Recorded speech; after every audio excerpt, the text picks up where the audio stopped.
dans le prochain épisode de Un si grand soleil. Tandis que Berthier quitte sa femme, Noémie part aux États-Unis. En parallèle, Léonore se fait tirer dessus. Attention, les paragraphes qui suivent contiennent des spoilers sur l'épisode d'Un si grand soleil diffusé demain soir sur France 2. Si vous ne voulez rien savoir, ne lisez pas ce qui suit. Jeudi 19 octobre 2023 dans Un si grand soleil. Berthier quittait sa femme dans la matinée, Berthier accompagne sa femme au travail en voiture. Comme il y a des bouchons, le comptable lui demande de mettre le GPS. En regardant les derniers trajets effectués, Marion découvre que son mari lui a menti sur son séminaire à Montpellier. Furieuse, elle le somme de s'arrêter et descend du véhicule. Laurent la rattrape et lui fait croire qu'il ne lui a rien dit parce que les conjoints n'étaient pas invités. Alors qu'elle cherche à savoir s'il a couché avec Karine, Berthier assure que ce n'est pas du tout le cas. En arrivant à Elle Cosmétiques, Berthier se confie à Bilal sur ses problèmes de couple. S'il en a marre de leurs disputes incessantes, le comptable ne supporte surtout plus sa femme. Bilal lui rappelle donc qu'il n'est pas obligé de rester avec elle. Quelques heures plus tard, Berthier appelle Marion et lui annonce qu'il ne rentrera pas ce soir. Si cette dernière pense que son mari va retrouver sa collègue après le travail, Berthier lui fait comprendre que ce n'est pas le cas.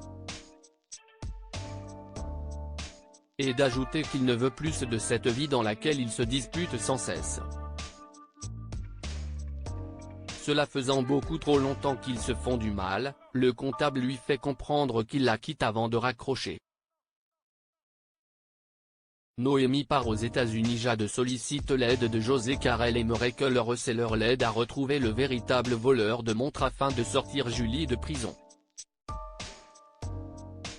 En vain. Pendant ce temps, l'enquête de la police est au point mort. Comme les interrogatoires des employés de l'hôtel n'ont rien donné, Alex soupçonne Monsieur Lejeune, le propriétaire des montres de luxe, d'être l'auteur de ce mystérieux vol. Hugo, qui a déjà travaillé sur ce type d'affaires, conseille alors à Alex de creuser autour de la personnalité du collectionneur.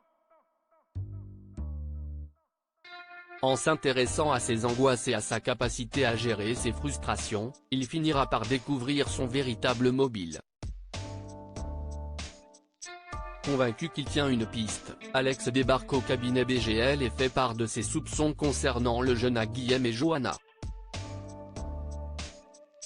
Connaissant bien le collectionneur, le policier demande à Guillaume d'inviter le jeune à prendre un verre dans un bar. De son côté, Noémie profite de ramener les affaires qu'Hakim a laissées à la ferme pour lui annoncer qu'elle part aux États-Unis. En effet, la jeune agricultrice va rejoindre des amis dans une ferme bio. En attendant son éventuel retour, c'est Elodie qui s'occupera de l'exploitation. Tandis que Noémie lui demande pardon pour la façon dont ils se sont quittés, Hakim reconnaît qu'il n'a pas été parfait lui non plus. Ils se prennent ensuite dans les bras puis se promettent de se donner des nouvelles avant de se souhaiter bonne chance pour la suite. Léonore se fait tirer dessus dans la matinée, Marc appelle Chloé et lui demande s'ils peuvent boire un verre afin de discuter de l'affaire sur le trafic de la Bouddha Blue. En effet, le journaliste est en train d'écrire un article sur le sujet et a besoin d'un maximum d'informations. Chloé accepte. Plus tard, Marc prend la route pour récupérer Louis et Kira à la villa de Monsieur Lecointre. Malheureusement, il tombe en panne à 23 km de sa destination. Léonore propose de venir le chercher mais Marc préfère attendre un dépanneur.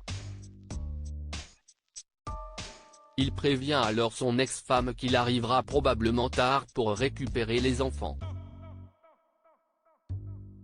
La nuit est tombée quand un cambrioleur coupe le courant de la maison de Monsieur Lecointre et pénètre dans la demeure.